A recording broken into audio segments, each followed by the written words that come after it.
Welcome to our 9th presentation by the Plainfield Parent Community Network. This is our 4th year that this organization has been around, and I really would like to take some time to thank our committee members, parent Corey Warden, Jenny Hamby, Meadowview Principal Brian Sword, Drawden Point Principal Kai Freeman, Christine Belcastro, Counselor at Plainfield East, and Mary Ellen Miller, Clinical Director at our CAP program at Plainfield Academy.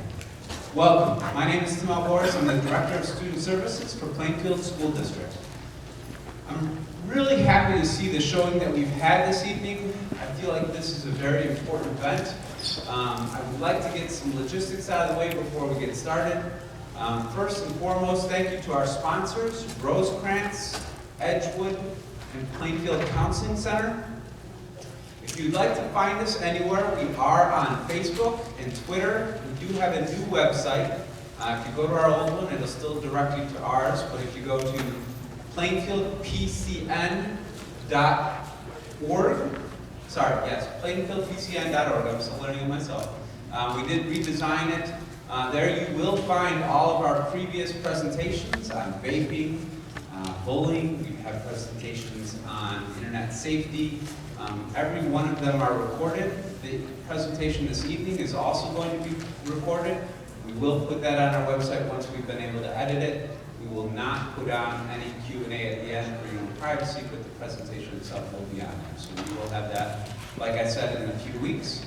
And I'd really like to, last piece of information for educators, CEUs, and PDUs will be provided for you at the very end after you fill out our evaluation at our front table.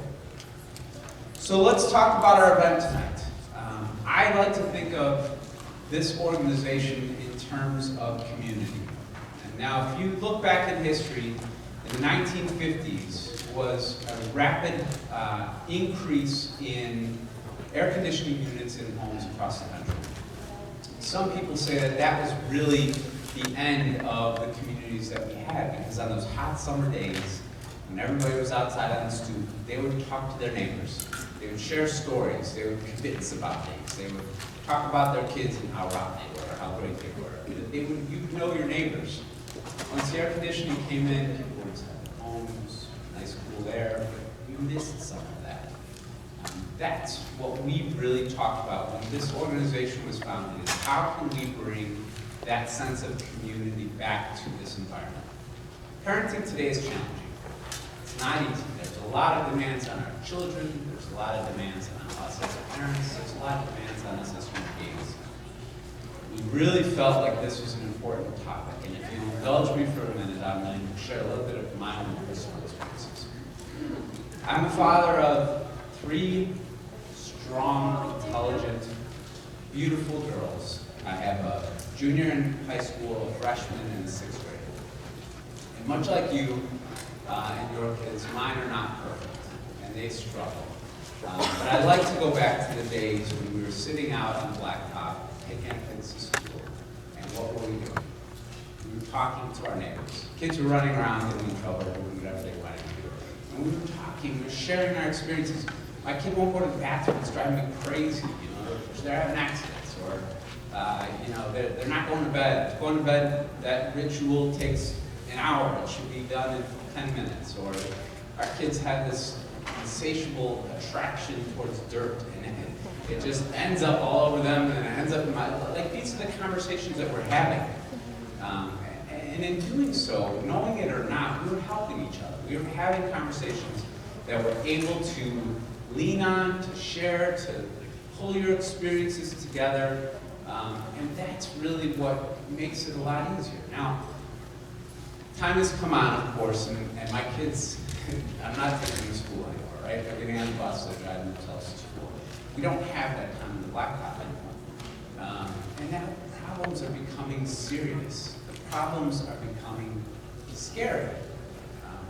It's not easy, the exposure that our kids are given, and I will tell you that my kids have been no different. They've gone through challenging times, they've had very scary experiences. And I, I remember talking to my wife about a particular situation that occurred. And we were talking like, it's real simple. We work through it. What do we tell people? Well, we're not going to tell anything because it's scary. It's personal. I don't want to be judged. I don't want people to know, right? Facebook doesn't help us, or Instagram, right? Everybody's life is perfect out there. Well, we all know that that's not true.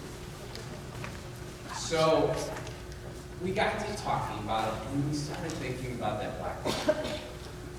And more than ever, in the serious times, we need to be able to talk to each other.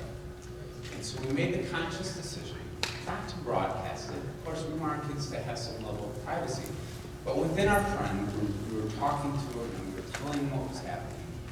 And our decision was strictly out of the idea that if they haven't gone through it already, they will. And they'll want to know that we're here for them, just as we're going to expect that they will be there for us.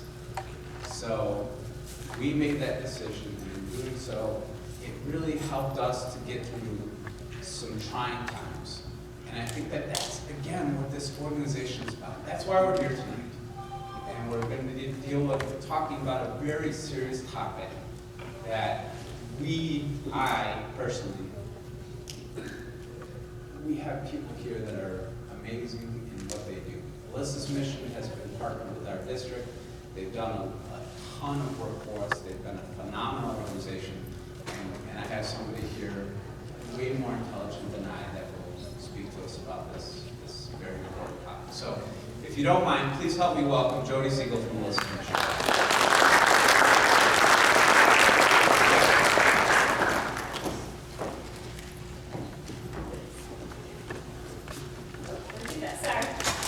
Getting oriented with technology. I'm Jodie Segal. I'm Director of Education for Elyssa's mission, and my colleague Kelsey Hepper, suicide prevention educator, is here as well, so she's going to be coming up in a little while. But in terms of Elyssa's mission, we're a nonprofit organization. We're based in Northbrook, and our whole focus is suicide prevention. Specifically, we do suicide prevention work in middle and high schools. The reason we got started is because of the young girl you see in this photo here, Elyssa Myers, who unfortunately died by suicide in 2001's life. And in some cases, it can even lead to thoughts of suicide. So this is why it's so critical that we talk about it. When Elyssa was in school, people were afraid to talk about suicide. They thought if you talked about it, it would somehow put the idea in someone's head. And we know now this is a myth, and that school communities need to talk about it.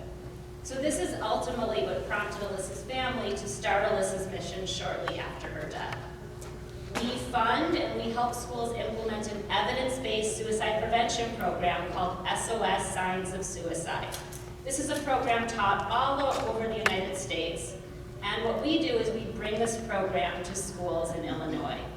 We currently partner with over 250 schools, and that's a lot for us because I'm half the staff, Kelsey's the other, so it's just two of us who are bringing this program out to schools really each and every day. And it's so important to us that school communities are getting this information.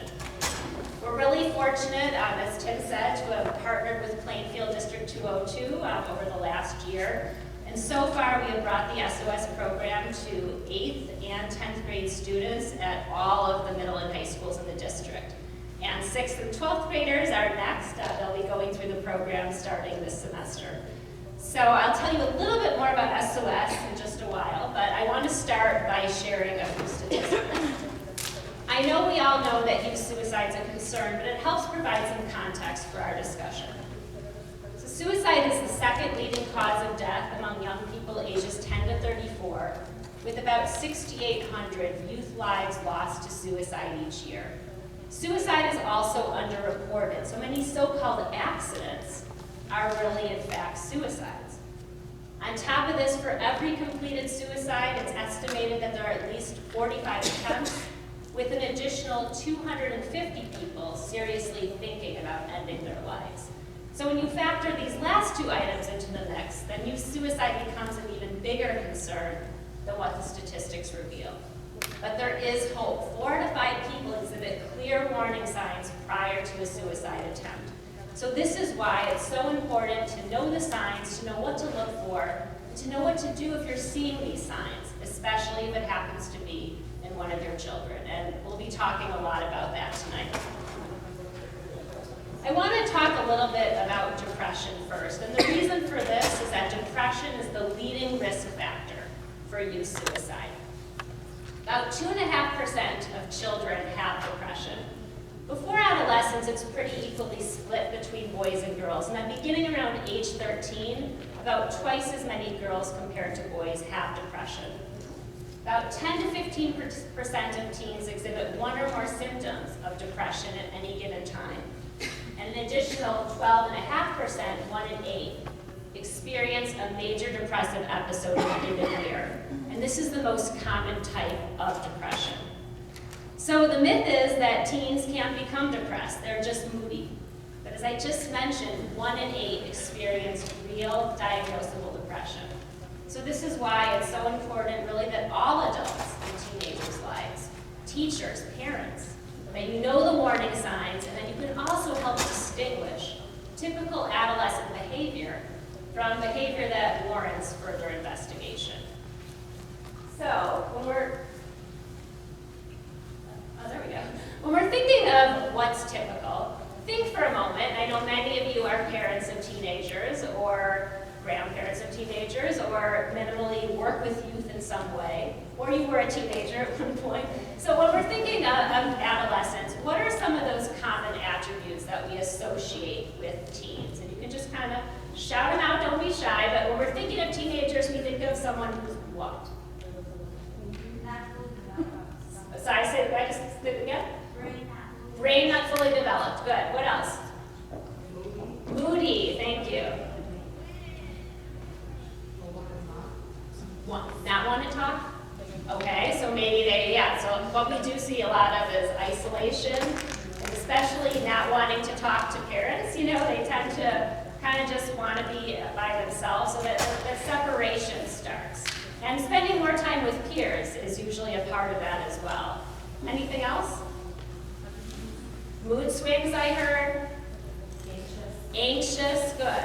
Yeah, all these different things. You know, we see it's a time of experimentation. They're testing boundaries. They're experimenting with their identities. They're spending more time with peers. They're on their phones a lot. You know, they're testing, really their limits and all of that. And then the moodiness, the irritability that we associate, at least with most teenagers, definitely is a part of it. But there's a really big difference between that typical moodiness that we associate with at least many teens from time to time, and then what actually constitutes a major depressive episode. And this, again, is the most common type of depression. So when you hear that word depression, what is the first thing that pops in your head? If someone's depressed, they're sad. How did I know you're going to say that? You know, I ask this question every time I go to a school, whether I'm talking to students, teachers, parents, and invariably that's the answer that I hear first. And sometimes it's the only response. And that makes sense. Feeling sad is definitely one of the most common symptoms of the illness of depression. But there's a difference. Sadness is a feeling. Everybody gets sad. Depression, on the other hand, is an illness. It's something that's comparable to physical illnesses that we see a doctor for. Asthma, diabetes. It's something that requires treatment to get better. It's not just going to go away by itself.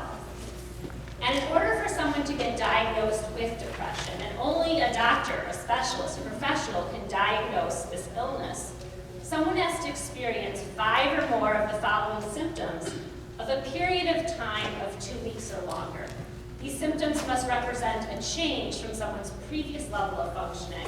And at least one of the symptoms must be depressed mood or loss of interest or pleasure.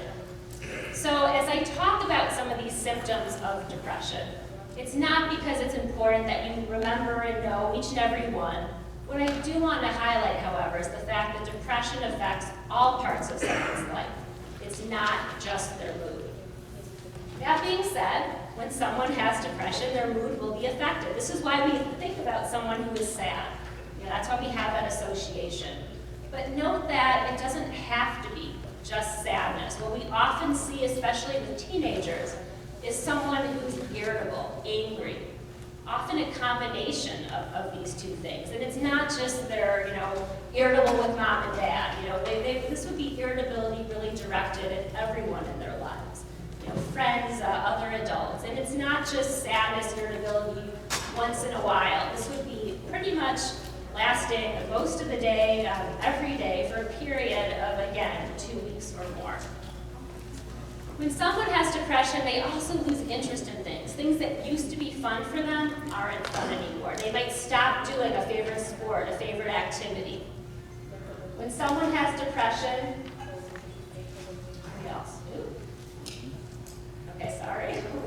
we also see changes in physical changes, eating, sleeping. So they might eat more than they normally do. They might lose their appetite. Sometimes they can't sleep. We see someone who's tossing and turning at night, or it could be the flip side, someone who wants to sleep all the time.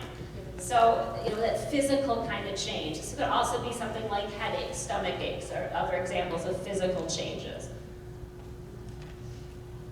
We also see a change in activity level along with that fatigue or loss of energy. We see worthlessness or feelings of guilt. So when someone has depression, their self-esteem is often impacted. They might make statements like, I can't do anything right, I'm no good, I'm worthless. When someone has depression, it affects their ability to think, their ability to concentrate. Even doing something like maintaining a conversation could be a challenge for someone who has depression. Seemingly simple decisions, what clothes to wear, what plans to make over the weekend, can feel overwhelming for someone who has depression. And then lastly, suicidality, those thoughts of suicide. That definitely can emerge, especially if depression has been going on for a long time, and even more so if it's been going on untreated. An untreated depressive episode can last 7 to 9 months. That's a school year. So if you think about how much learning, how much growth happens in a year, and now picture your child having depression, knowing that it affects all these parts of their life, think about how much they'll be impacted if they are not getting treatment. It's also noteworthy that 90% of people who die by suicide have a mental health disorder at the time of their death. Most commonly depression, and it's often depression that's either undiagnosed and or untreated. So logic speaks to the fact that if we want to prevent suicide, the best way to do that is to identify people who have depression and get them linked to treatment and services as early and as proactively as possible. And this is really where you guys can come in as parents and be those gatekeepers, along with teachers and other adults in your children's lives. But we want to be aware of those signs of depression so that we're not waiting until someone has this full-blown diagnosis to get them some help. So some of the initial signs that you guys might see that could indicate possible depression. We are going to notice those changes in their mood. It could be frequent sadness or crying, or on the flip side, that anger and irritability. We see isolation or withdrawal. So someone who stops spending time with friends, along with just not wanting to hang out with mom and dad. That's a really big red flag when your child, who normally is social, just wants to be by themselves. Alcohol and drug use. So, it depends on the age. Some experimentation is normal in the teenage years. So perhaps we wouldn't be as concerned if a high schooler has a sip of beer at a party with friends versus a middle schooler who starts using. But no matter what the age is, if someone is using drugs or alcohol to cope with difficult feelings, if they're using alone during the day, this is when we would be especially concerned and worried, as this could be, again, a possible sign of depression. Risk-taking behaviors as well. When someone is putting themselves in dangerous situations on purpose. So for younger children and middle school age students, for example, we might see someone who is challenging authority, who's picking fights with peers, climbing too high on playground equipment. Older teens, we might see promiscuity, vandalism, shoplifting, getting into cars with people who are drinking. Somatic symptoms. So I mentioned earlier, depression often affects eating, sleeping. So it can also cause things like headaches and stomach aches. So if your child is suddenly complaining a lot more than normal about not feeling well, they want to stay home from school, they just don't feel good. And you might think they're just trying to avoid it, which maybe they are, but this could possibly indicate depression, especially if you're seeing some of these other symptoms as well. School performance. It stands to reason, knowing that depression affects one's ability to think and concentrate, one's motivation and interest in things, one's sleep habits, If all those things are impacted, likely school performance could be as well. So it doesn't have to be as blatant as suddenly your child is failing all their classes. It might be more subtle changes. Maybe you notice your child is not spending as much time on their homework as they used to. Or they bring home a test and typically they get A's and B's and it's a C. So it could be, again, those kind of subtle changes, but if you're seeing some of these other things in conjunction, that's where you might get more worried. And then really just a marked personality change. Your child just doesn't seem like himself or herself. So I know we have some parents of younger children here as well, and with regard to signs of depression, signs of suicide, there is a lot of overlap among the different ages, but I wanted to highlight just a few differences in some of those younger kids. So those somatic symptoms that I just mentioned, we might see that as well with elementary age children, but typically at the younger age levels, they have a harder time articulating. So they might make statements, I don't feel good, or they're not really sure what hurts. They might even say something like, oh, my finger hurts, my arm hurts. They don't really know what it is, but they know they just don't feel right. Aggressive behaviors, so someone who's getting into fights, they're not playing well with other kids. Clinginess, especially if your child previously had no problem separating, suddenly they're clinging to your legs, they don't want to go off with other kids, that could indicate depression. Delays or regressive behavior as well. So bedwetting, for example, a child who suddenly starts playing with dolls, stuffed animals, toys that are intended for younger children. Extreme worry, so to the point that it's affecting their ability to function, that anxiety, separation issues, all of that could be a sign as well. School refusal along with that. And then finally, play that involves harm towards self or others. So I've been talking about depression. The reason, once again, is that depression is the leading risk factor for youth suicide, but risk factors are not causes. Whenever there is a suicide, people naturally want to know why. Why did this happen? What is the reason? But very rarely can a suicide be attributed to any one thing. In most cases, it's the result of a combination of different risk factors in the presence of one or more precipitating life events. A risk factor is any environmental trait or personal quality associated with suicide. And then a precipitating event, what's that trigger that we often hear about in the media, for example, when they're trying to pinpoint that so-called reason why someone took their life. They did it because they were bullied. They did it because they were suspended from school, because they had a breakup. Yes, those things definitely play a part, but very rarely are they the sole factor. Almost always, there are underlying risk factors that are in play. And before I talk about some of the specific risk factors for youth suicide, I want to just point out that all teens are at increased risk for suicide compared to adults because of the status of development of the teenage brain. So as you know, the brain doesn't fully develop until someone's in their mid to late 20s. And the last part of the brain to mature is the frontal lobe. So this is the part of the brain that's responsible for rational thinking, for controlling impulses, for planning ahead. So as a result, teens can't think through problems in a complex way. They're impulsive. They're focused on the here and now. So this is why something like a breakup, a falling out with friends, a bad grade on a test, can be such a big deal to them. They're not able to think through to the fact that, they're going to do better on that next test if they study. Their friends will get over it. They'll have other relationships. They probably weren't going to marry that person anyway. They're just thinking about how they feel in that moment. So when you couple this normal teenage brain development with someone who also has depression, it makes it more understandable that suicide could seem to be a viable solution to a problem. So when we're thinking of specific risk factors for youth suicide, this list could go on and on. This is just a sampling of some of the many risk factors that could be present. And what I want you just to keep in mind is that the more risk factors someone has, the greater the likelihood that they potentially could make a suicide attempt. So as parents, it's important to have this understanding. And I forgot to mention earlier, we had a handout outside if you didn't already take one. So risk factors are on there, those signs of depression, so a lot of the information that we've been covering. I see people taking pictures, so just thought I'd point that out.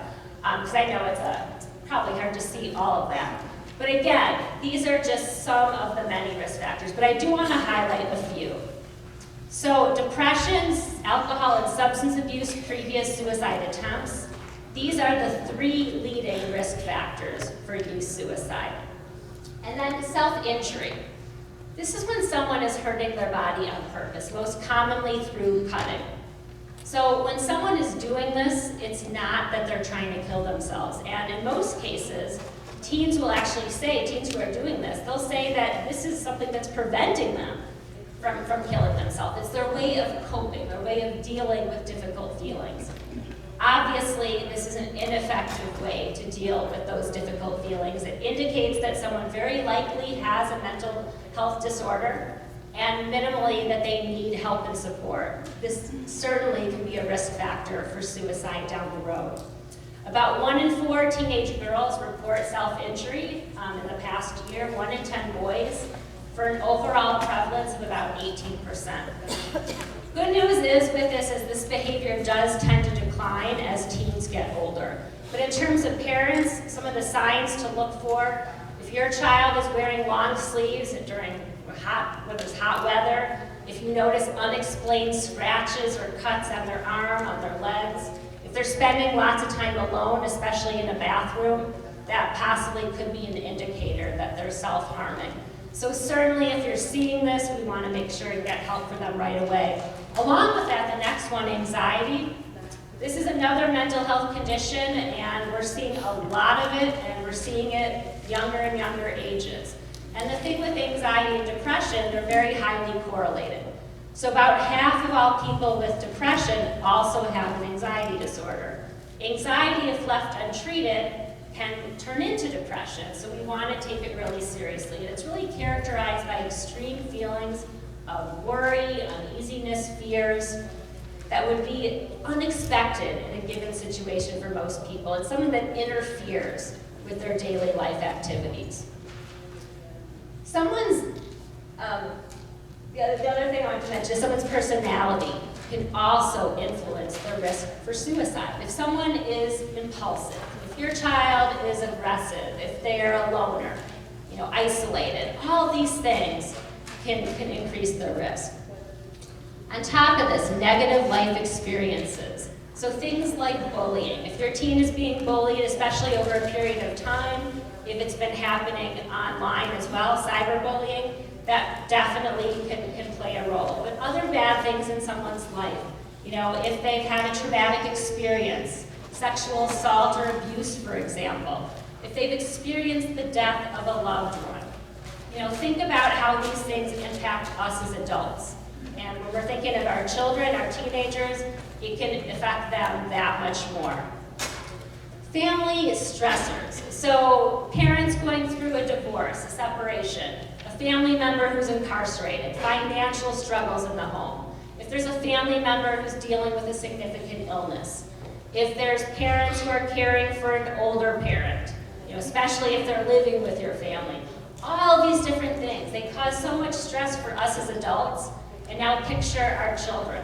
So again, with all of these different risk factors, most of us can identify probably at least 1 or 2 that might be impacting us or our kids. If we're noticing 3 or 4, more than that, things are really popping up, then again, this is when we want to really take note, because if we're seeing all these risk factors, we don't want to wait for someone to hurt themselves. We want to intervene early. So this is again why we're talking about this. I want to mention the last one, access to lethal means, so firearms in particular. Guns are involved in about half of all suicides, even if mental illness is not a factor.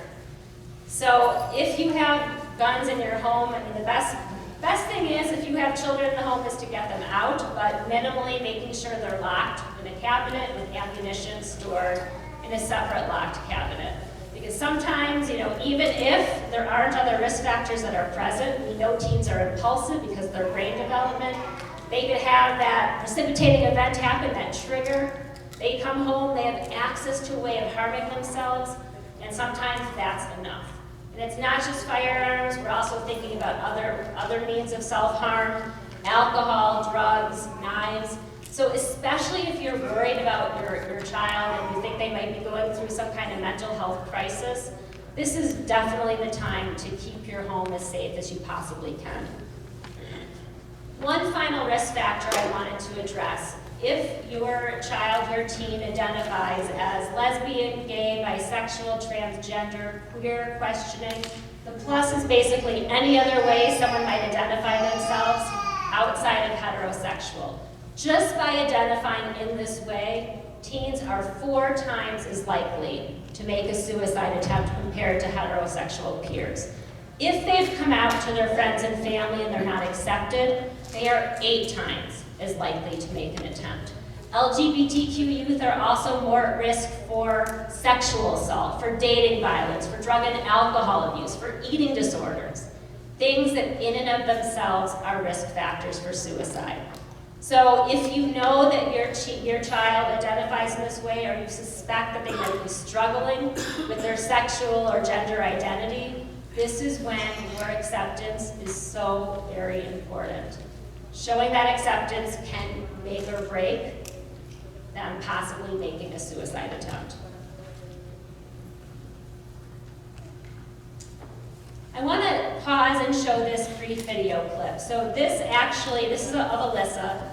It actually comes from the SOS program for high schoolers, but the former one.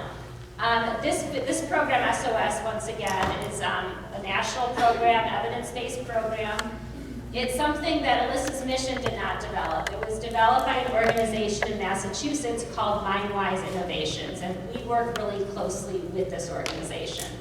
So when the SOS program came out, that was a number of years ago, the video was updated for high schoolers about, I think, 9 years ago, and they actually asked Elyssa's family if they'd be willing to share her story. So Elyssa's story was part of this high school SOS program for a number of years. Just this past fall, in September, the new videos for SOS came out for both middle and high school. So Elyssa's story is no longer part of this program that your students or nationally that students are seeing. However, I wanted to show this clip anyway. It definitely still has relevance. It provides context for why we do the work that we do, why it's so important to us. And also, Elyssa's story helps summarize some of the things we've been talking about with regard to risk factors, signs of depression. It also introduces some of the more critical signs of suicide that we're going to talk about next. There were warning signs prior to her being diagnosed with depression. She acted out. She had a lot of anger in her, to the point where it was just not normal behavior. Making poor decisions and choices, compromising herself and her safety, and all of these were warning signs.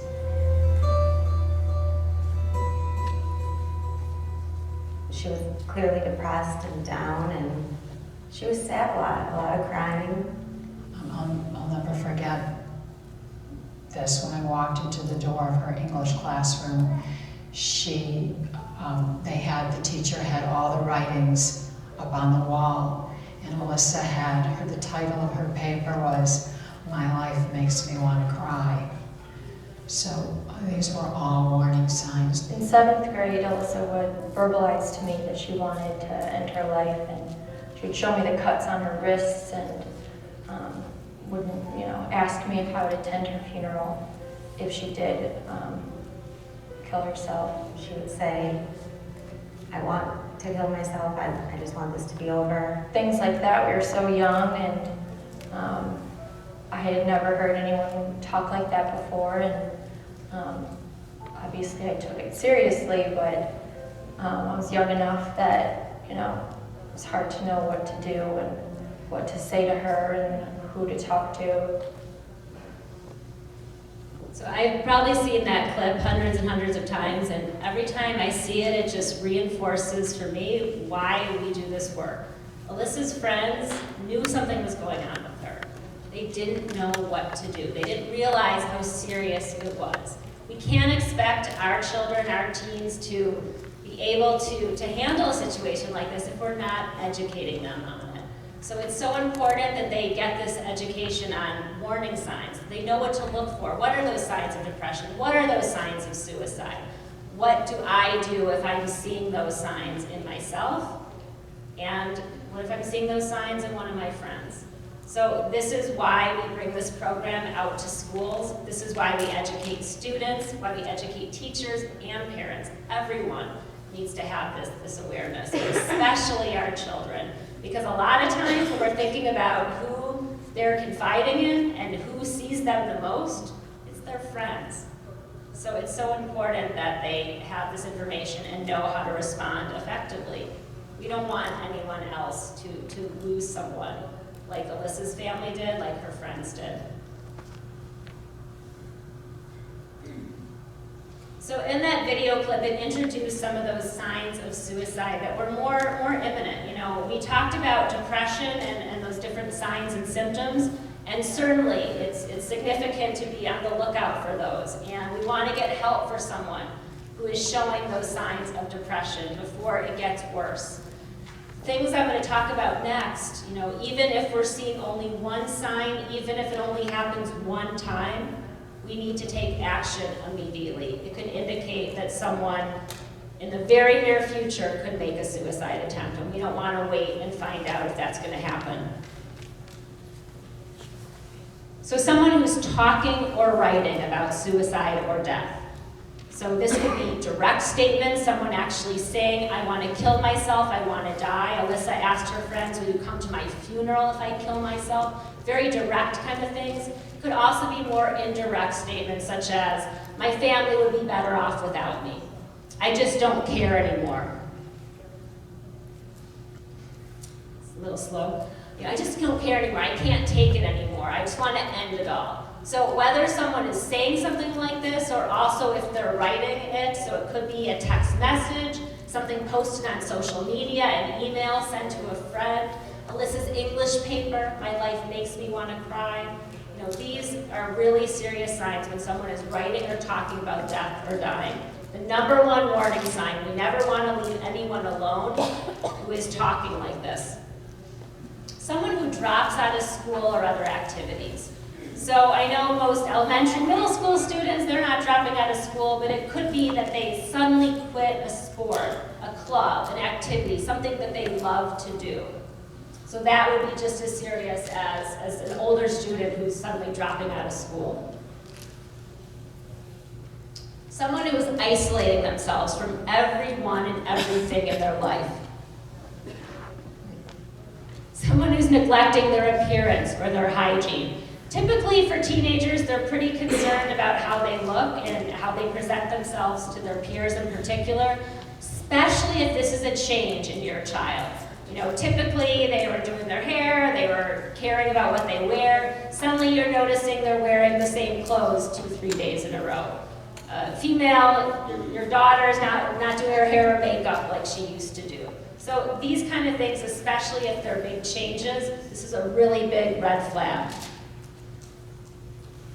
Someone who obtains a weapon or other means of self-harm. It could also be someone who's researching ways to hurt or kill themselves. So monitoring, and Kelsey's going to talk about this in a little bit, but monitoring what your child is doing online is also really, really important. Someone who is giving away prized possessions. So Elyssa, in the days and weeks before she died, she started giving away her clothes, giving away her jewelry. Her friends just thought she was being really generous. They didn't realize that this actually is a really serious thing. Teens don't have wills or formal ways of tying up loose ends like adults do. So they sometimes do things like giving away possessions. It could be something like what we saw at one of our middle schools, where a student put goodbye notes in all of her friends' lockers.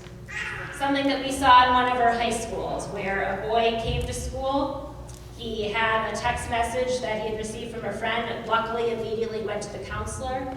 The text said something to the effect of, "I just want to end it all." The boy went on to provide all his computer passwords and gave directions about who should receive all of his things.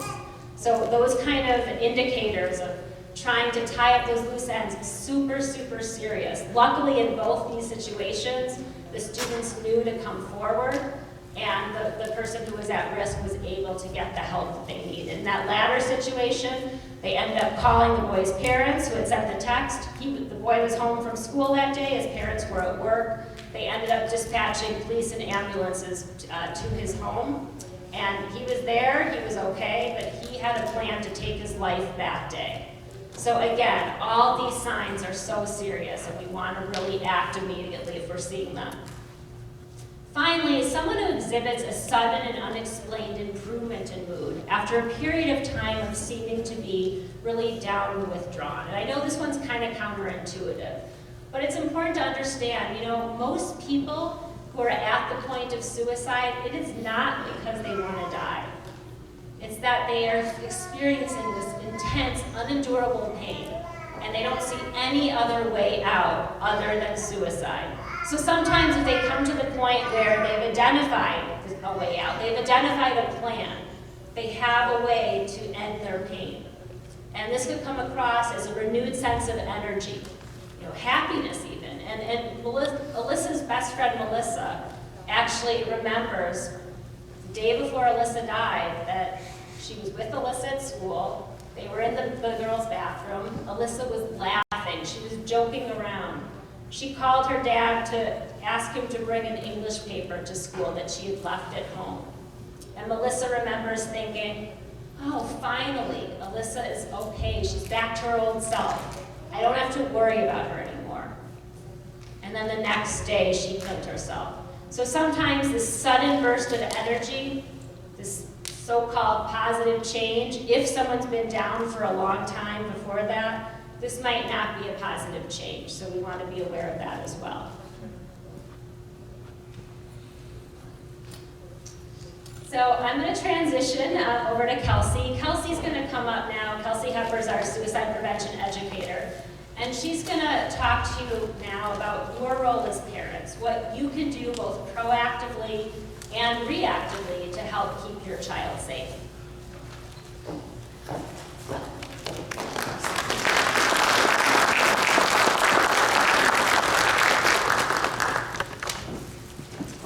Great. Well, I'm going to pick up where Jodie left off. Yes, I'm Kelsey, the suicide prevention educator here with Elyssa's Mission.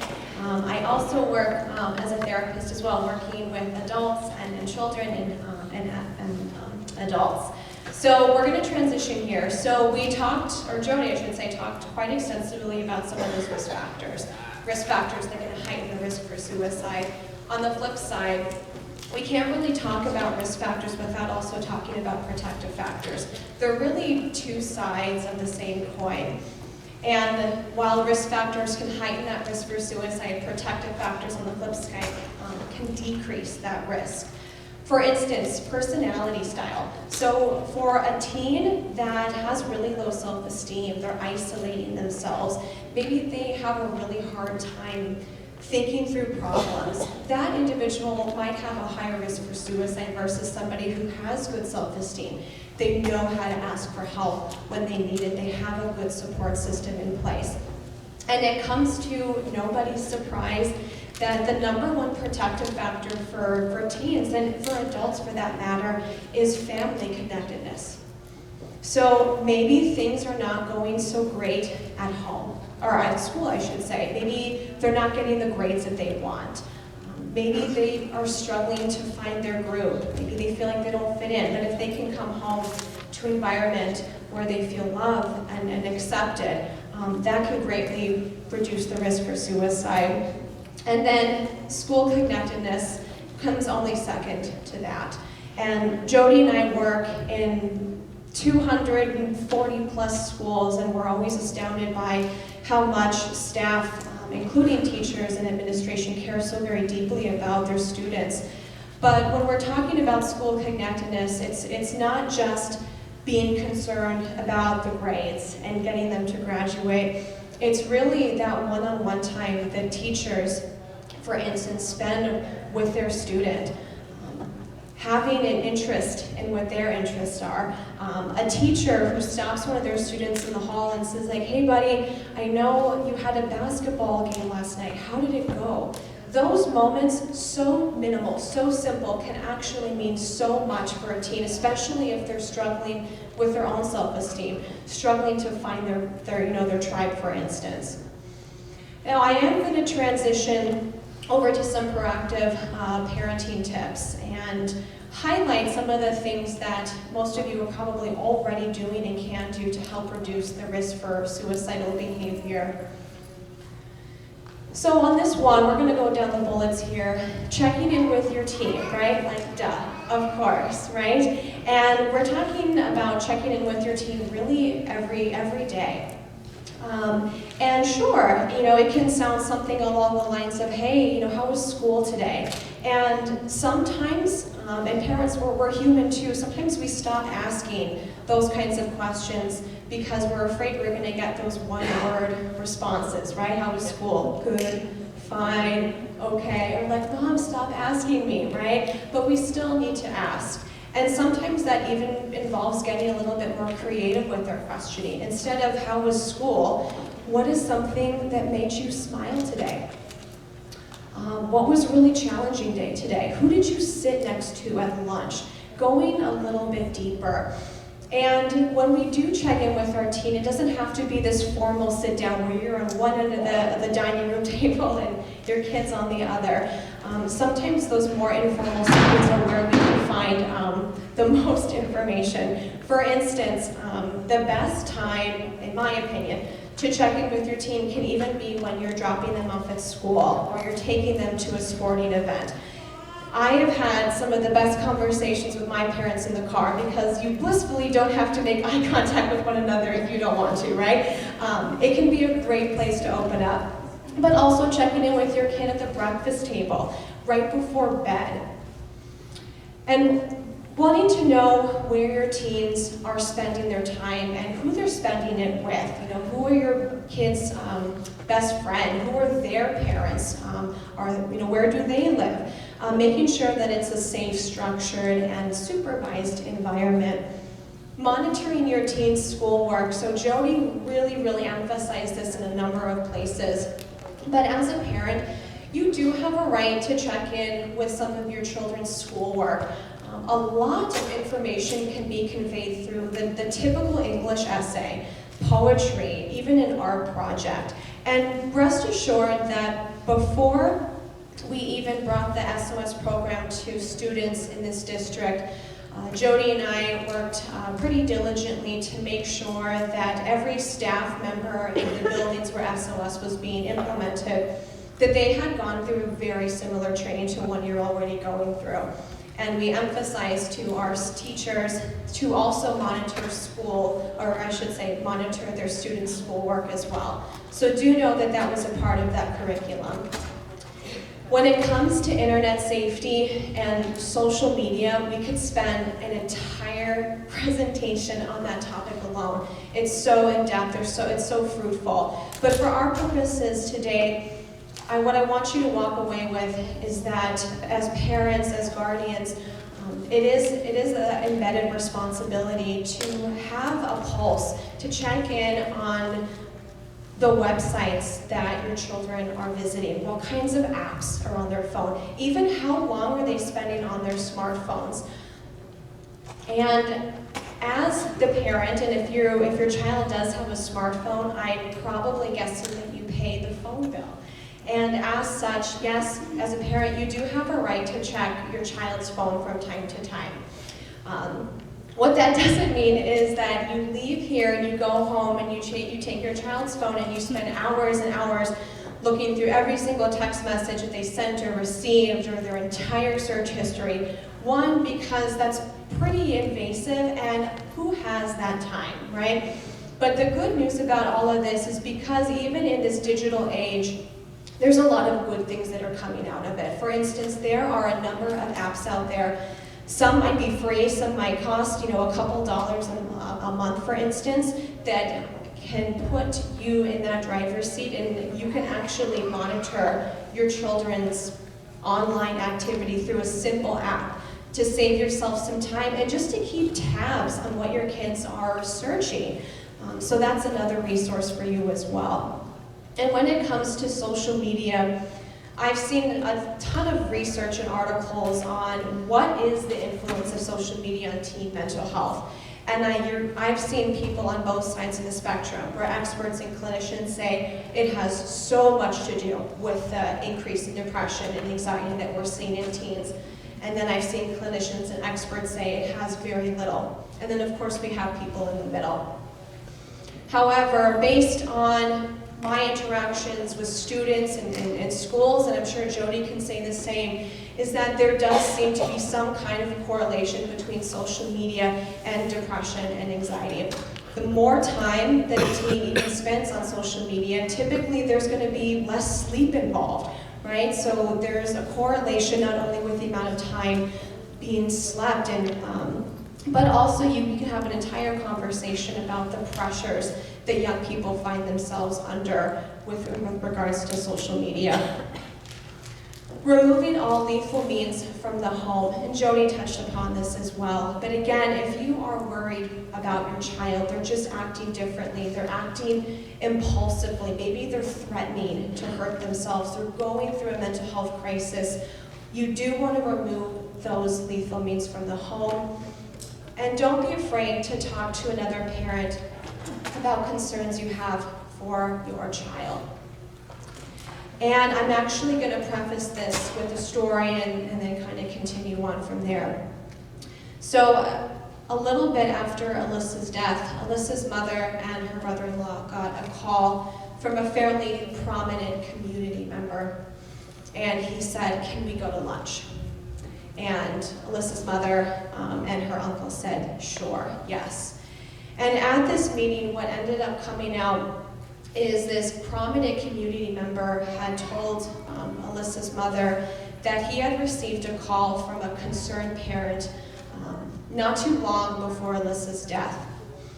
And what this concerned mother had shared with this prominent community figure was that her daughter had told her that Elyssa was talking about suicide. And this mother had called this prominent figure and basically asked him for advice. What do I do with this information?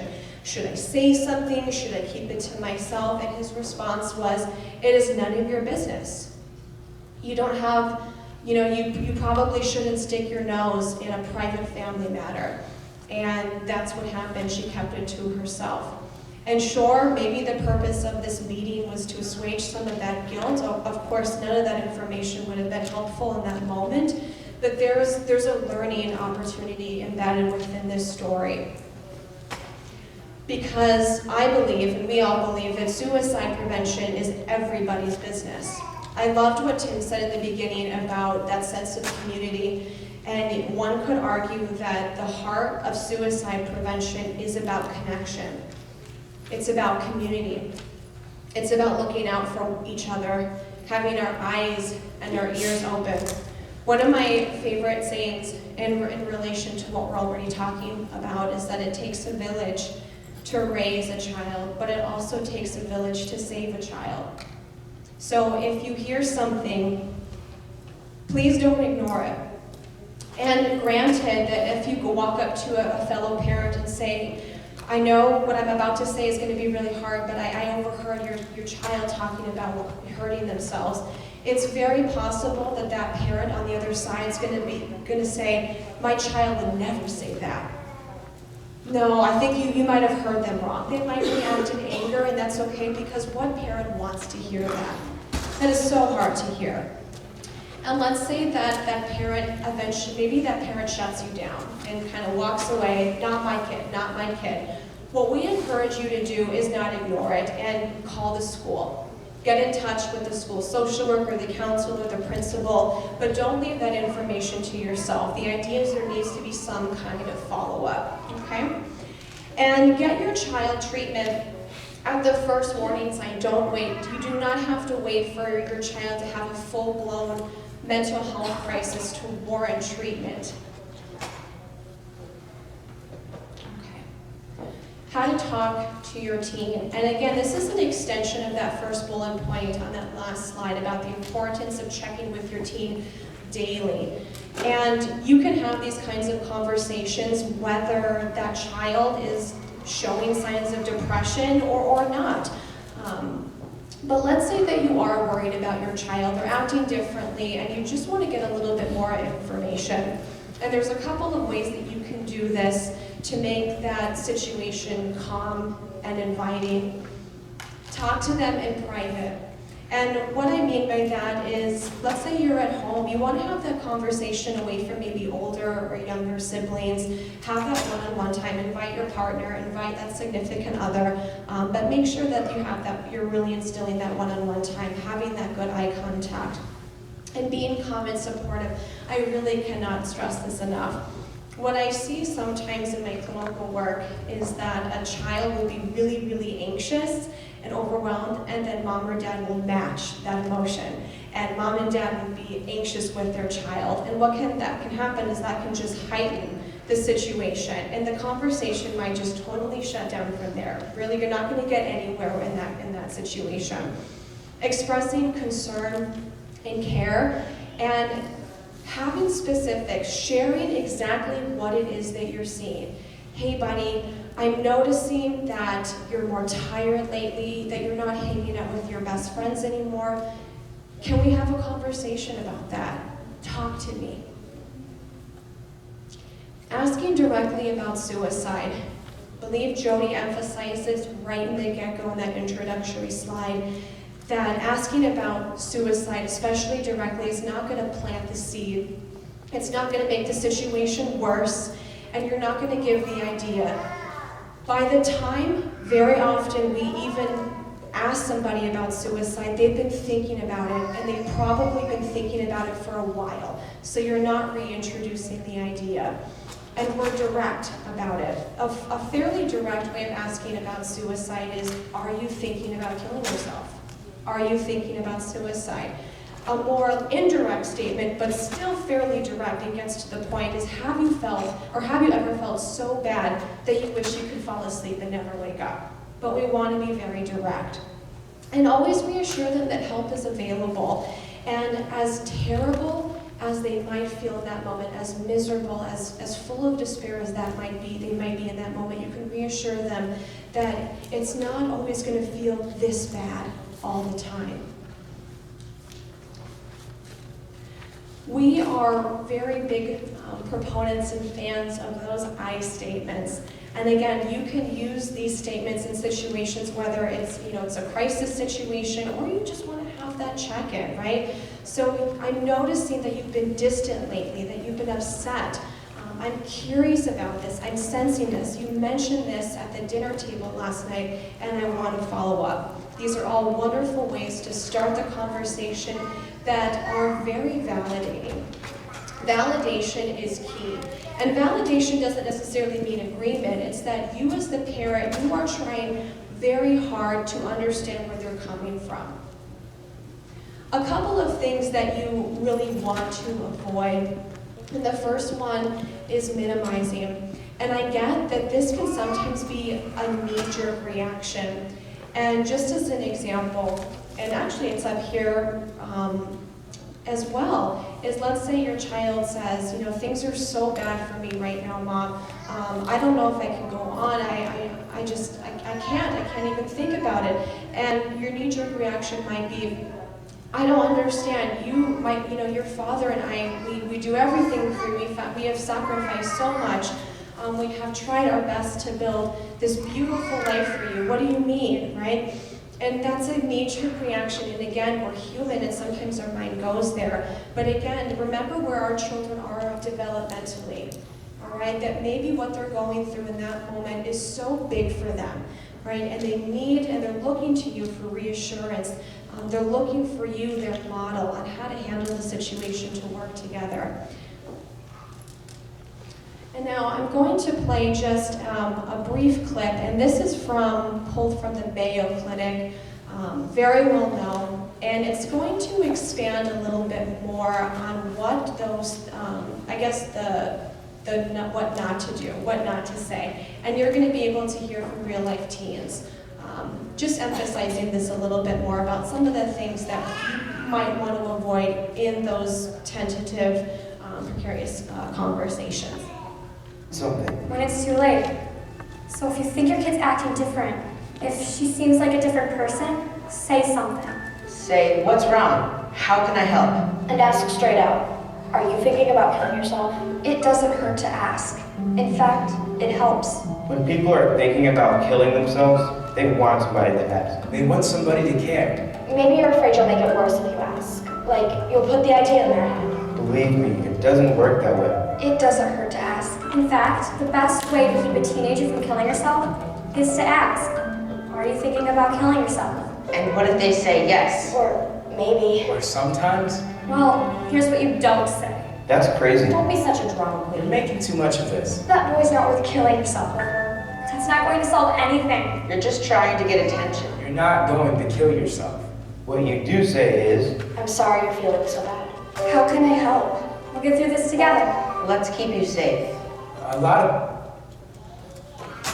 So again, highlighting some of those things that you don't want to do, right?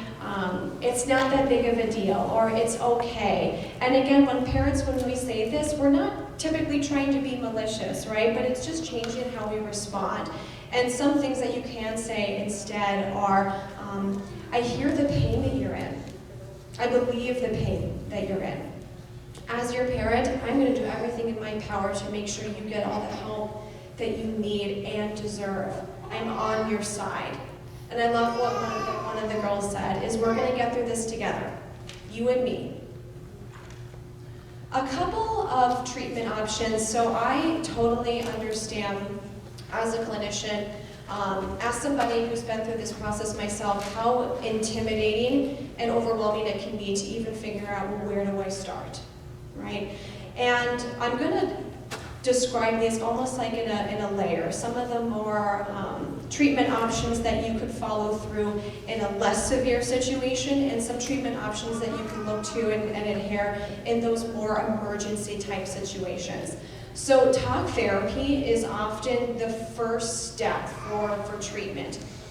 And as a clinician myself, I'm a huge fan of therapy. I feel like it's for everybody. There's a misconception out there that you don't see that you only see a therapist, when your life is in shambles or things are just so bad, and that's certainly not the case.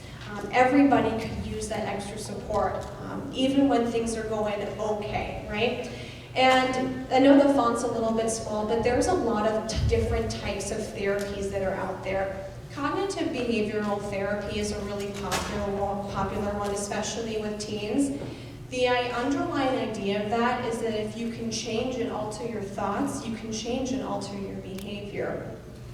Another incredibly popular form of therapy, especially for teens, is something called dialectical behavior therapy, DBT. I do that with some of the teens that I work with. And the interesting thing is dialectical behavior therapy was actually created specifically for people who struggle with suicidal thoughts and ideation. So it depends on who you talk to, but it's often considered the gold standard in terms of treating those with suicidal thoughts and ideation. And this came up actually just at a school yesterday. I think it's interesting. I was talking to a student, and we were off to the side, and he confided in me, and he said, I totally understand why, you talk about treatment options in school. He's like, I went and talked to a therapist once, and I hated it.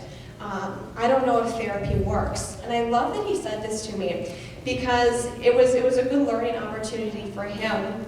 And I've come across a lot of children and teens who have tried therapy maybe once, twice, didn't like it, or it wasn't for them, and I have a response for that. I like to think of finding the right therapist as kind of like dating. You want to find the right fit. Fit is really, really important. So maybe you brought your teen to see a therapist and it just wasn't the right fit. I want to reassure you that it's not the therapist's fault, it's not your kid's fault, it's not your fault. It's just maybe it wasn't the right fit. And I want to encourage you to not let that be the one deciding factor against therapy. That sometimes it takes meeting, a couple of therapists to find the right kind of treatment. So I just want to emphasize that as well. Medication can sometimes also be an option. The medical establishment has really advocated for medication or antidepressants, especially for those with moderate to severe depression. However, it's not always necessary or needed.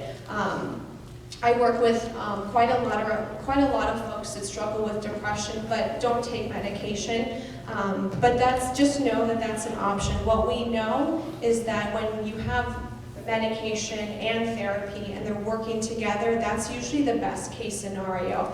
And keep in mind that if your child does take a medication, it can take about 2 weeks for it to really start to take effect.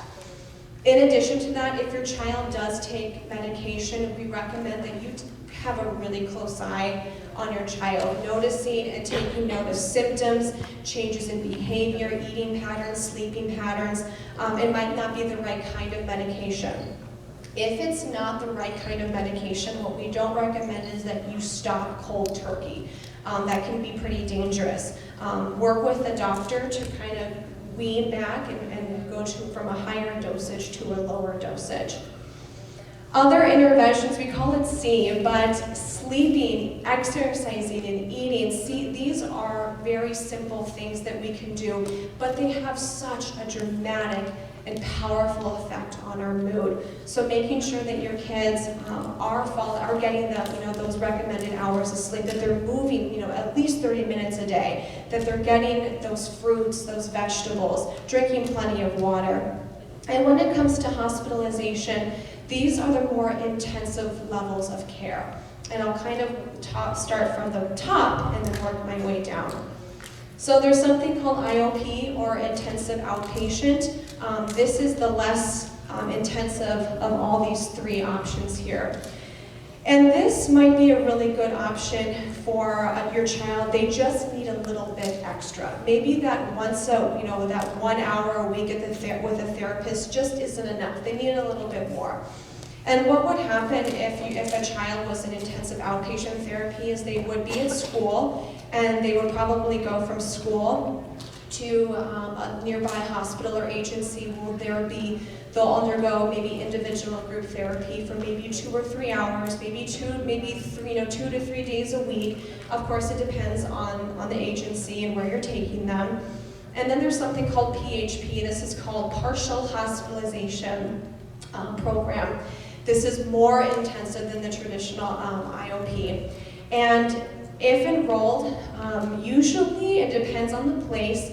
An individual might be in a PHP program for maybe 30 days, maybe a little bit less, and they're not going to school, meaning they are spending their mornings and their afternoons going through individual therapy, group therapy, maybe expressive therapy, but do know that a lot of PHP programs do carve out time for kids to complete their homework, so they're not going to completely fall behind. But the important thing to remember is in a PHP program, your children does not stay overnight. They would go home. The more intensive and the most intensive form of treatment is inpatient hospitalization. And Jodie and I have worked with schools where sometimes that is needed and warranted. Hospitalization is really the last resort. And children and adults, for that matter, can be hospitalized when an individual is actively suicidal. What do I mean by that?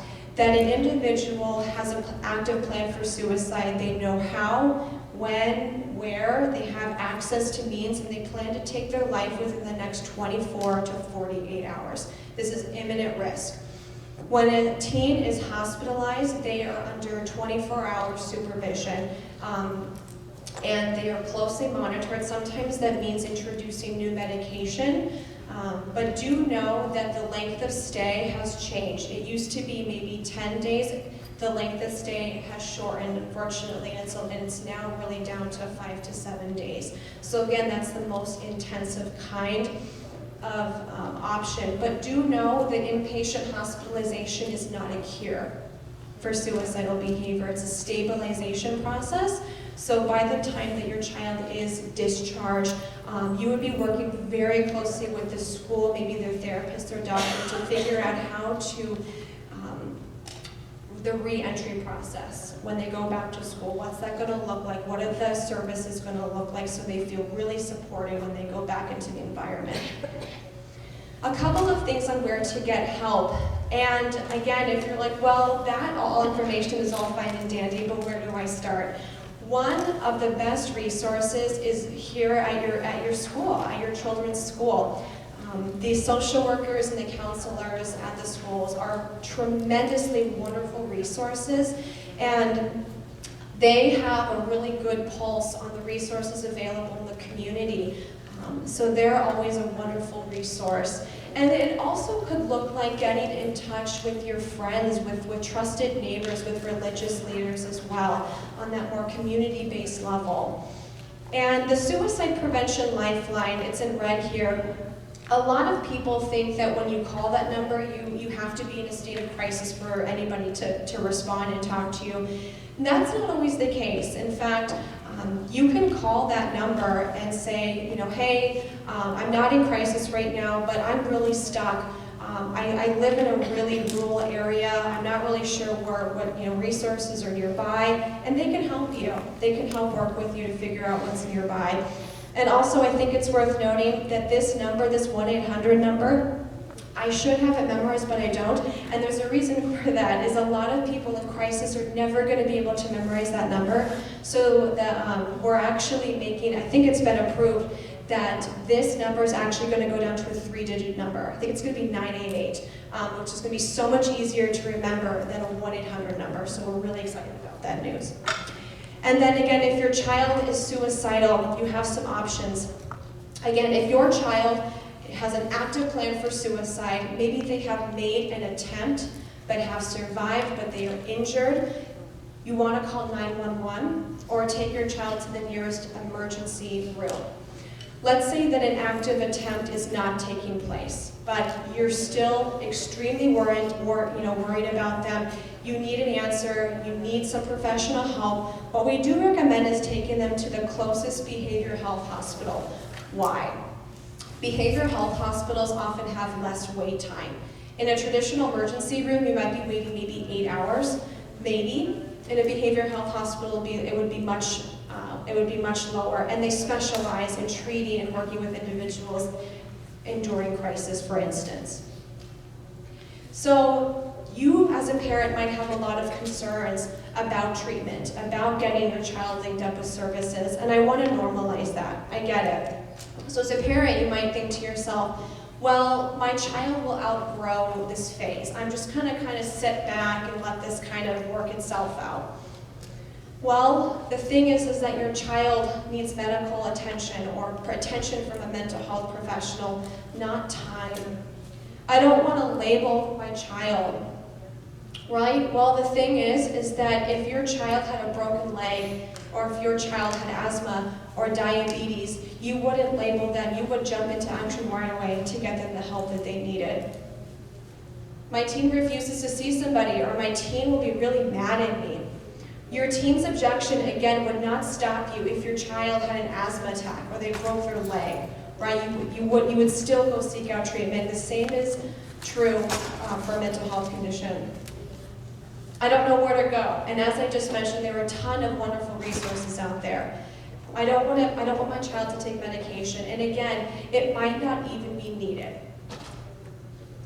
But maybe your teen says, well, Mom, I can handle this by myself. It's going to go away on its own. It's going to blow over. As a parent, you can say, you're strong, and I get that, but again, this is a mental health condition or a medical condition, and this needs time from a professional, not time. I'm not crazy. I hear that often. And your response to that is, yeah, you're right. You're not crazy, right? But this is, again, a mental health condition. And we want to get you linked up to treatment so you can start feeling better. I don't want to be locked up in the hospital. I hear this a lot. But again, hospitalization is viewed as last resort, okay? And those individuals, a lot of people with depression won't ever, ever, ever need to be hospitalized. I don't want to take medication. It might not even be needed, it might not be necessary. I don't want to talk about this. That's a really popular one. But a wonderful response is, I understand that this is a really uncomfortable conversation, but as your mom, as your dad, it is my job to keep you safe, and I'm going to do that, and we're going to work together on this. And without further ado, we're heading towards the end, everybody, but we want to transition, and I'm going to give it back to Jodie so she can talk a little bit more specifically about the program that we brought into schools, as well as some really interesting and compelling data that we've compiled. Thank you, Kelsey.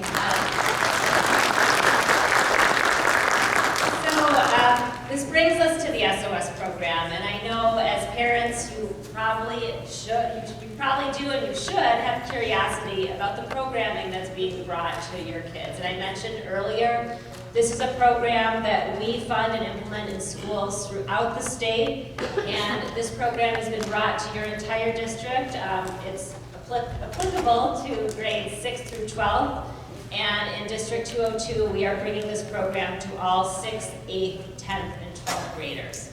So whenever a school, a district is contemplating a program like SOS, the question always becomes, is it safe to be talking about this? And that's a very understandable and natural question. And it's a question that Elyssa's mission pondered and spent a lot of time on when they were first looking and reviewing different programs a number of years ago. But what I do want to point out is the fact that it is a myth, and Kelsey mentioned this earlier, that talking about suicide will introduce the idea into someone's head. This is absolutely not true, and what we do know is actually the opposite is true. Talking about suicide is a really helpful thing. So for those teens who might be having thoughts of suicide, experiencing some of those really serious signs of depression, by talking about it, it's going to let them know that it is okay to talk about it, that help is out there, and it's going to let them know what they can do about it. And for those students who are not experiencing any signs of suicide, it's going to empower them. It's going to let them know what they can do moving forward in the event that either they themselves or a friend is showing some of these signs. And knowing what we know about the prevalence of depression, we know, it would be an anomaly if your child, throughout their middle school and high school career, that they don't come across at least one friend, one peer, who is feeling this way, who's experiencing some of these signs and symptoms we've been talking about. We want to prepare them so that they know what to do. In terms of the SOS program in particular, why did Elyssa's mission choose this program? Why did your district select this program and choose to work with us in terms of the program that they wanted to endorse? So SOS is the only school-based suicide prevention program out there that's actually shown to reduce suicide attempts. And this is by as much as 64%. So if we're going to be bringing a program in there into your school about suicide, we want to make sure that the program's going to do what it's intended to do, which is reduce suicides. And SOS does that. The other really important thing is that we want a program that's safe, that has safe messaging. And SOS has that as well. And on top of that, that it's going to increase students' knowledge about depression and suicide. And the program further yields more adaptive attitudes about help seeking, which is a really, really important thing. So the reason that this program is so effective is that it really has a dual approach. So it combines education along with screening. And the screening component is really what makes SOS unique compared to other programs that are out there. So the educational side, students watch a video. There's about a 20-minute video. There's a different video for middle school age students and high school students. So the videos are age appropriate. And in the middle school video, there are vignettes. I'm going to show you one of them in just a minute. So scenarios, there aren't any real stories. There's also roundtable discussions that middle school age students have, talking through some different issues. Students also hear from several counselors. High school video has these vignettes as well. So similar to the middle school one, but more age-appropriate topics and issues. And there are real stories in that video, survivor stories. So there's 2 stories of teens who have overcome their experiences with depression and suicidal thinking. So 20-minute videos, there's discussion around that, guided discussion. So it's a really good opportunity for students to get this information in a safe, supportive environment and to really have a chance to talk with their peers and with the facilitator and ask questions and really kind of get a sense of what's going on. So that's part of the classroom lesson. The program is taught in 1 class period. At the end of the class, students fill out a screener. We frame it to them as a survey. So we want to know what they're thinking based on this whole conversation that they've just had on depression and suicide. The screener in no way diagnoses anyone with depression or suicidal thinking. It's for informational purposes. But what the screener does is it alerts school staff, school mental health staff, so counselors, social workers, to those students in need of further investigation. 7 questions on the screener, again, does not diagnose anybody. 2 questions on the screener are actually dealing with potential risk of suicide. So students are asked if they think seriously about killing themselves. And then another question asks them if they've ever, at any point in their lives, made a suicide attempt. Anyone answering yes to either or both of those questions, they're going to get followed up with by one of the mental health staff at the school, social workers, counselors, that same day. We want to get more information from these students because we want to make sure they're safe. Sometimes students misunderstand the question, or maybe a 6th grader's idea of a suicide attempt was, one day, like 3 years ago, I was really mad at my brother, and I tried holding my breath, and then I stopped. So it can be very benign situations, but we don't want to take chances, so they're going to get followed up with. Even if students say no to those 2 questions, there are 5 other questions that tap into possible signs of depression. So if students answer yes to 4 or 5 of the remaining 5 questions, even if they say no to the suicide questions, they're going to get followed up with as well within 48 hours. A really important part of this screener is that on the bottom of it, students have the opportunity to indicate if they want to talk to an adult at school about themselves or a friend. They can say, yes, I do, today it's an emergency. They can say, I want to talk in the week, or they can bubble in, I know what to do, but right now I'm fine. So they would bubble in, no, I don't need to talk at this time. What we find is that having this dual approach of answering the questions on top of that very active way of identifying, yes, I want to talk, is really important. We've had situations where students answer yes to every question, and then they'll say, no, they don't need to talk. If you just gave them an exit slip, you would be missing these kids. On the flip side, there might be students who maybe only say yes to 1 or 2, maybe none, but they want to talk emergency today. It could be about a friend. So it's really, really important that we're doing both. So that's what SOS does. Students will get followed up with, and then more information will be gathered, and parents will be called. And in their district, parents are called, even if no recommendations are made.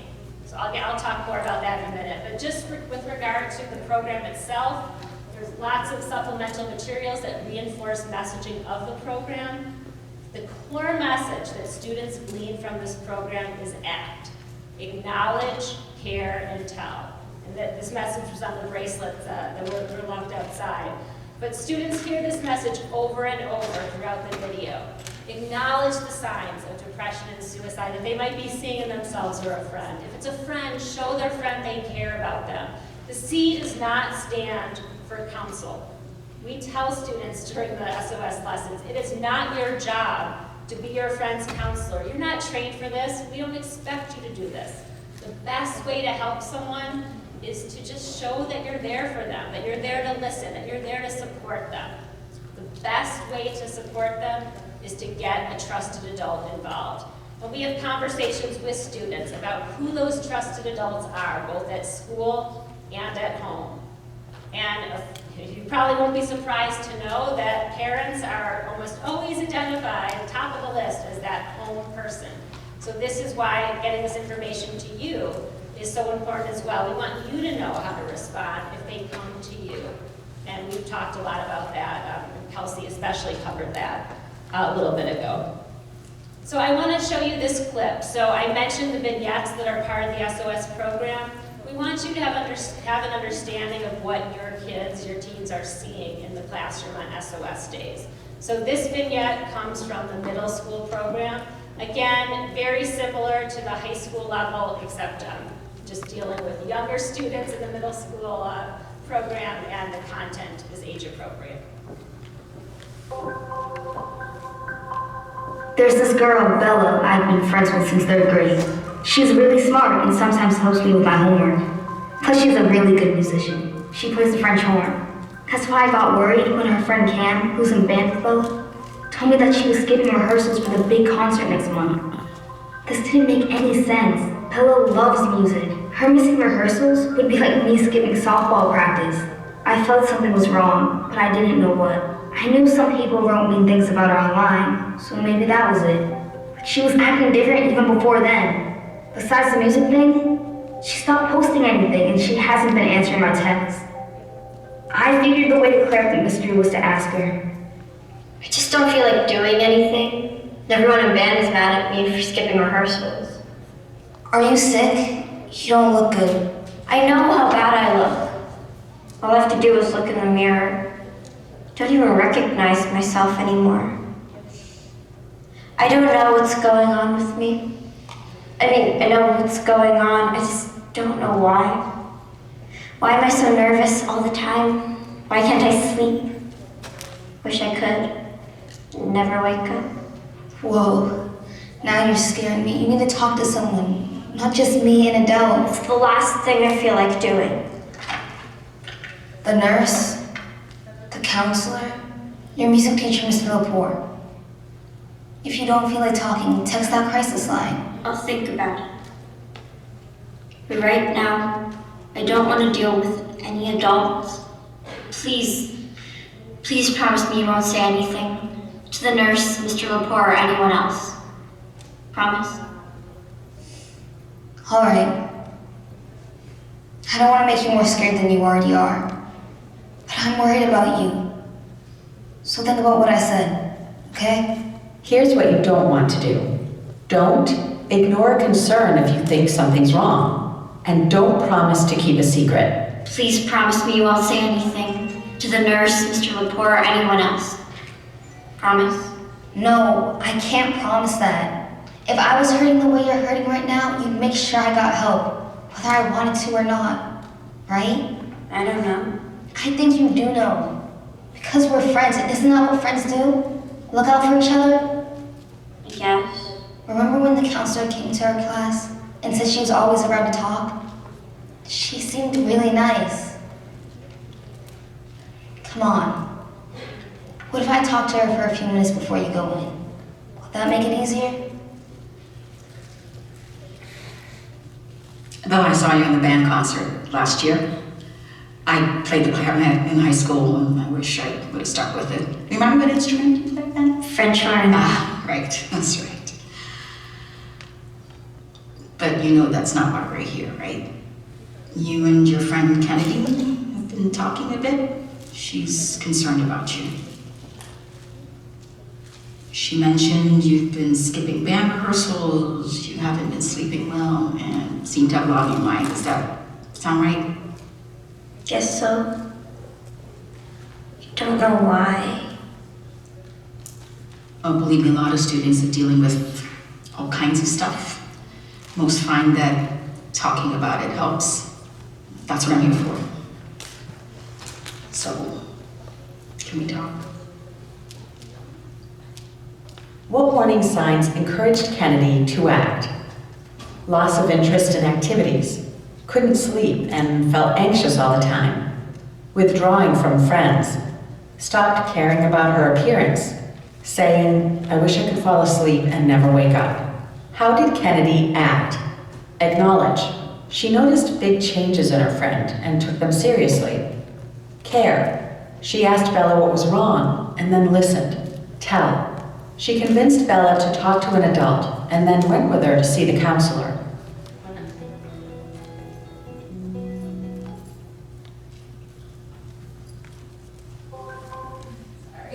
This isn't good. What?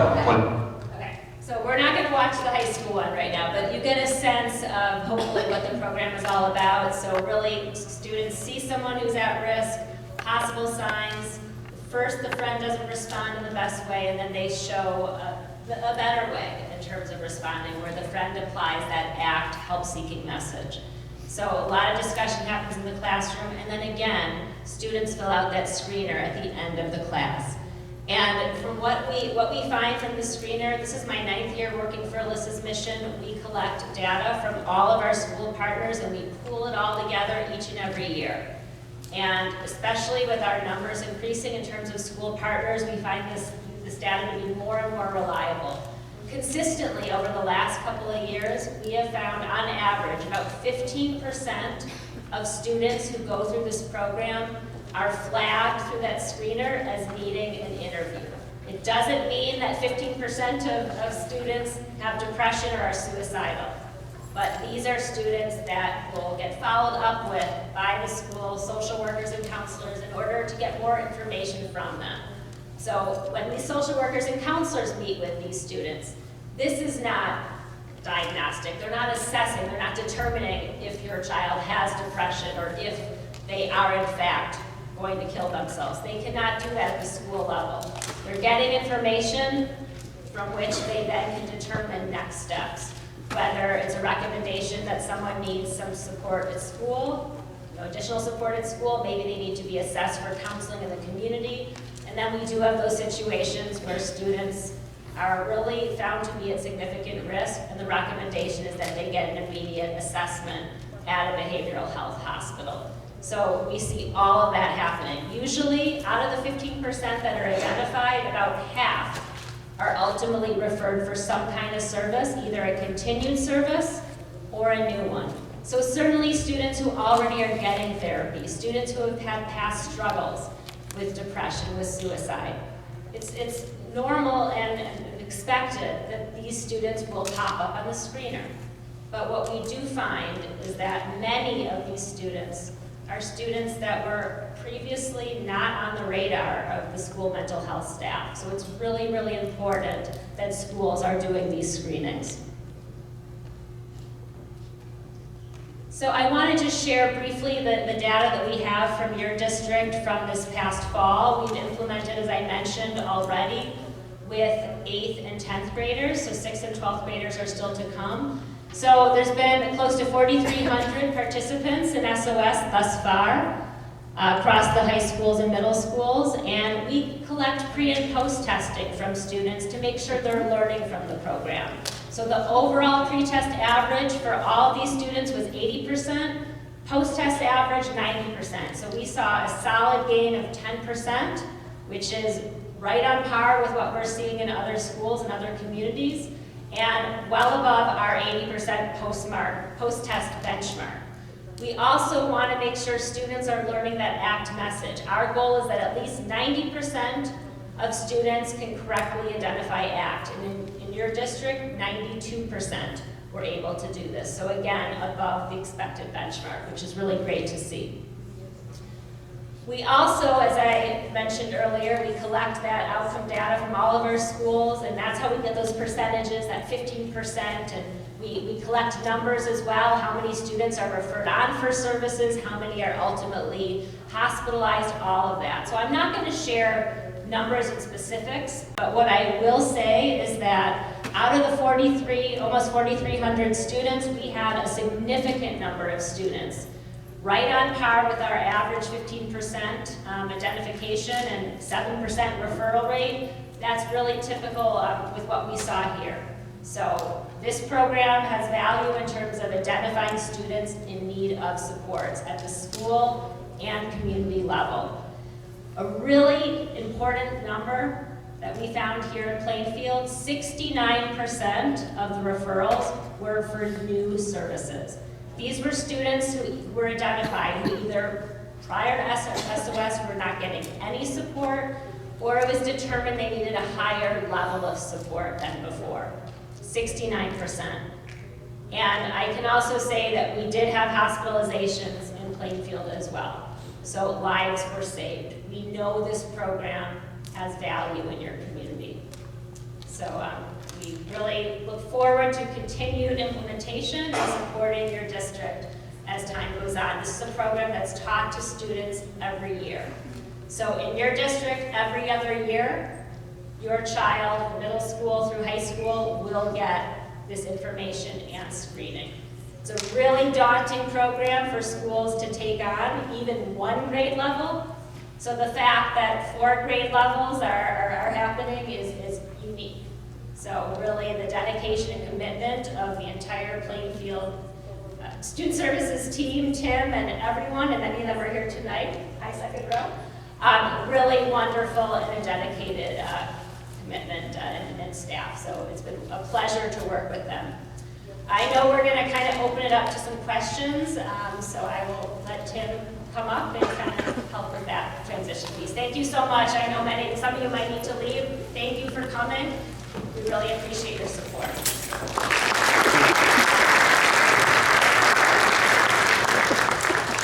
Thank you, Jodie and Kelsey. I really appreciate your time here. A few quick announcements.